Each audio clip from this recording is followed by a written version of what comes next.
introduce yourselves real quick. You're Ben. Piety, and it's a writer-director for Sunlit Shadows. Okay. And I'm Morgan Gross, the producer and editor of Sunlit Shadows. Now, this is your first project you worked together, correct? Yeah. Okay. Now, Lonely Lights, that took you to South by Southwest. And did you go to that festival? I did. Okay. South by, I also played at AFI Film Festival in Los Angeles and London. Oh, wow. Okay. And now you brought Sunlit Shadows here to Sundance. What would you say of Sundance and the experience here with this movie?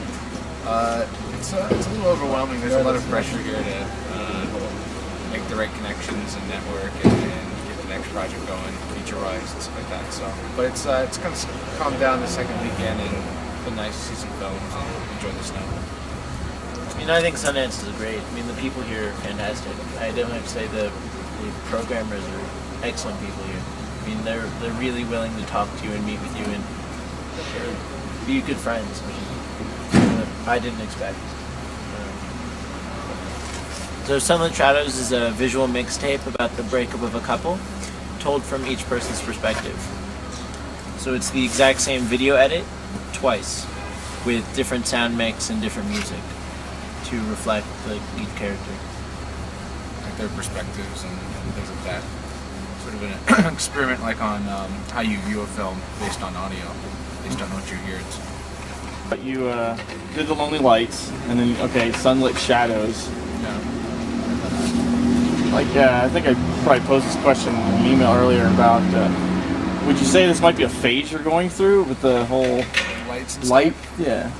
Yeah, I think there's something about, like in filmmaking, I mean, filmmaking really is like, an experience of light. You sit in a dark room and the light's coming at you in various shapes and forms, create the image, So I think that's sort of what's interesting to me. And I like, I don't know, there's something about like lens flare and lights and that sort of, maybe it's a phase. I don't know, maybe I'll keep it forever or come out of it. Well, it's something I noticed, I saw, so Yeah, I liked it. awesome. It's nice, warm. Yeah, it's definitely, feeling. it's something that is, I think what makes it a cinema piece as opposed to a piece of theater or a novel or a book, it's light is what creates movies more than, that's sort of what defines movies over any other art form. Okay. When you were doing both of these, did you feel that you had music set in your mind already, or did that come out afterward? I definitely, when I write stuff like that, I tend to write to music, and then as I go into production, the music might change, and then post-production it changes again. But I always intend to use music in films. It's just something that I think really suits how I think and how I go. But Sunlit Shadows originally wasn't going to be a big music film. That kind of came in post. We started just adding a music here and then another piece of music, and then I had that cover, the Paula Abdul song, and that sort of led it to just start becoming like this big mixtape. I thought that was just kind of an interesting way to tell the story. So that whole idea came actually in post. Yeah, I really like I haven't watched the movie itself, I saw the trailer. Right. And I really like the music in that, the way it, I don't know, maybe it's the editing in it. It was really good. Do you have a background in music, or? Not really, I'm just a big fan. Okay. I listen to it all the time, and I'm constantly writing down bands and listening and finding new music. And if I hear a song that really just really hits me, and just I can't think of anything else, and it stirs up images and is definitely a catalyst to everything I write. What kind of response have you guys gotten so far at Sundance? It's been really good. We've had people come up to us and really like it. A lot of women definitely come up to us afterwards, and they'll come up to me and they'll be like, "Thank you," and it's like, oh well. I mean, it's like one of them said. Someone told me, separate from you. I don't know if I told you. She told me that you gave the voice to women, and I thought that was an interesting. I mean, I liked it because we give an equal opportunity to male and female. It's I think it's a rare experience in film. I mean, most of the main characters in movies are male. It's just the truth of the matter, and then they get their own voiceovers to accompany it. So we gave truly an equal opportunity to both male and female. I think is fair and balanced. Cool. I guess for both of you, this is your first time to Sundance. Is there anything any advice to another first-time filmmaker coming to Sundance, maybe next year or the year after?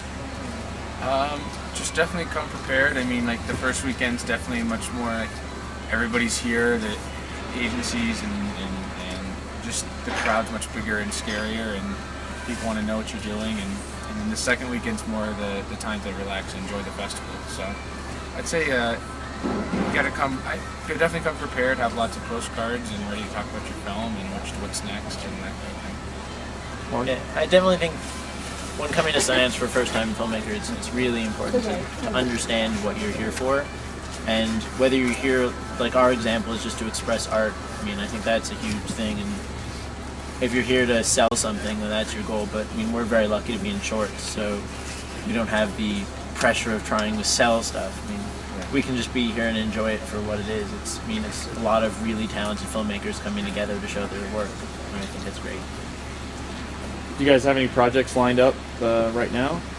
Yeah, we have like 2 features, kind of at different stages that we're sort of hopefully working forward to, taking meetings and all that jazz.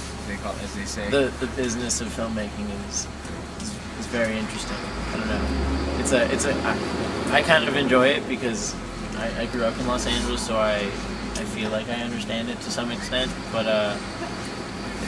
we're working hard with it. We'll see how the system, if it treats us well, because it is a system. Yeah. No matter how you look at it. Lots of politics stuff.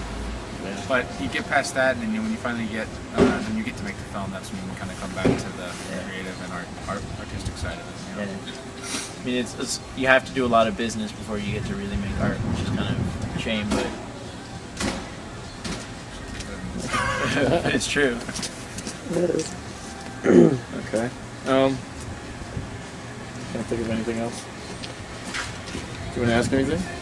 You asked my main ones. What about your cast? How did you bring your cast together? Have you worked with these actors before? Is this the first time working with some of these actors? Well, the little boy in the beginning who was crying, it was a friend of ours. She's a programmer we met at Los Angeles, and she had a little 2-year-old, and she let us make the child cry. So that was pretty cool.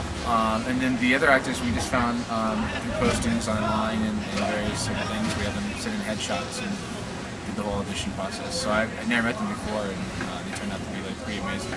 Yeah, we were really fortunate to get a bunch of really talented actors together. I mean, it's really tough when you put a post on the internet and you're like, wanted to be in a short film? Yeah, so it just, there's literally thousands and thousands and thousands of posts like every day. So we're really lucky. I mean, a lot of luck was in our favor. Definitely you being vegan helped, I think, right?